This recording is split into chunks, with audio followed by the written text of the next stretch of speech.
Okay, today we are going to be balancing chemical equations. Yesterday we learned how to count the atoms. Today we're going to actually look at how to balance them. Okay, so if I look up at the top of this page, and this is page 17 in your packet, atoms are not gained or lost when a chemical reaction occurs.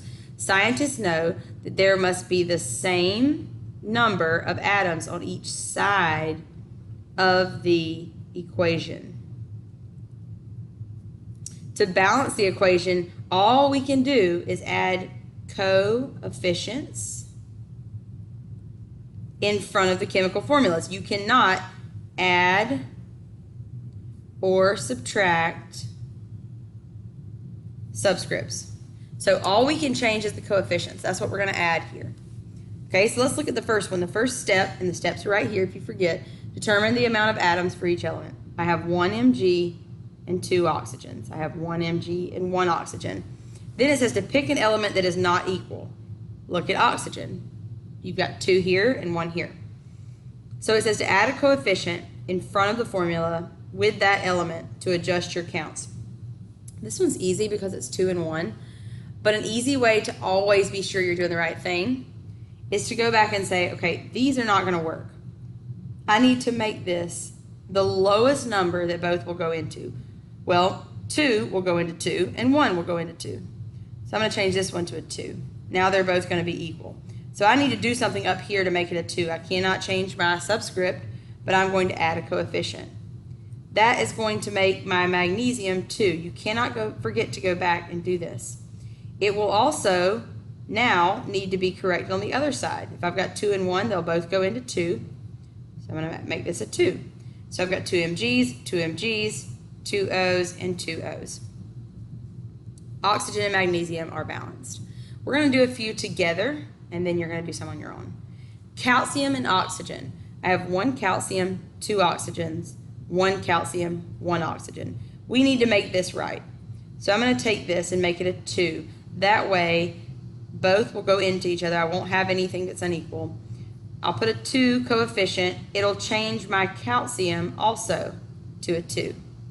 Now I need to come on this side because my calciums aren't equal and find a way to make that a 2. I need to put a 2 coefficient in front. All right, N2H2. 2 nitrogens, 2 hydrogens. Over here I have 1 nitrogen and 3 hydrogens.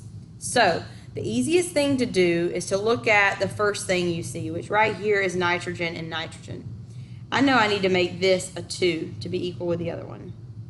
So once I do that, I need to come right here and put a 2 in front of it, and I think we'll find it might solve some other problems. So now I have 2 nitrogens, but now I have 2 times 3 is 6 hydrogens. So I need to change my hydrogen to 6. So over here, I know that 2 will go into 6 as well. So I'm going to change this one to a 6. How would I make that a 6? What times 2 is 6? 3. Now I have 2 nitrogens, 2 nitrogens. 3 times 2 is 6 hydrogens. 2 times 3 is 6 hydrogens. All right, copper and oxygen and carbon. I have 2 coppers, 1 oxygen, 1 carbon. 1 copper, 1 carbon, and 2 oxygen. So what I'm seeing is there's pretty much nothing that's right over here.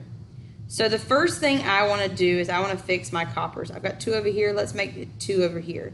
I'm going to fix that by adding a coefficient in front of copper. But what I see is that oxygen is no longer right here. I notice that I have 1 here and 2 here. So I need to make this a 2. And how can I do that? Well, I'd have to put a 2 in front of this. Now, what did that just do to my copper? Now I've got 4 coppers.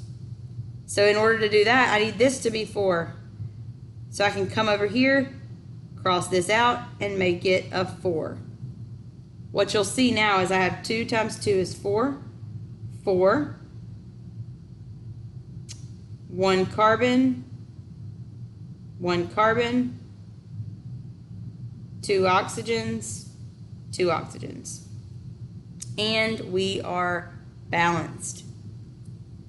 All right? So let's look at the bottom one. This one's going to be probably the most tricky, and it's because we have two places that we can put things. The first thing we're going to do is write down how many of each element we have on each side. And so what I see here is I have an unequal number, and unfortunately, what we need to do usually is find the lowest number both of them will go into. But when we have a difference like this, and you have a space where you could put two coefficients, the element is in two spots on that side of the equation, we can actually just raise it to the next whole number. So when you see something like oxygen in two spots, instead of having to find a number that both these will go into, so instead of making them 6, we can make them the next nearest whole number. So I'm going to cross both of these out, and let's make them 4. All right, I'm going to start by doing it on this side. I know in order to make my oxygen 4, I need to put a 2 in front of this.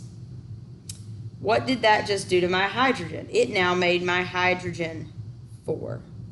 So that means this hydrogen now needs to be 4. So what am I going to do? I'm going to need to put my 2 in front of hydrogen. 2 times 2 is 4. Now I've got 4 hydrogen. Now before I change anything on this side with oxygen, let's just check it again to see if that fixed things. Now I have 2 oxygens and 2 oxygens. So it is now balanced. What I want you to do is I want you to take the other side of this page, page 18, okay? And I want you to start by writing out your elements: sodium, magnesium, and fluorine. Sodium, magnesium, and fluorine.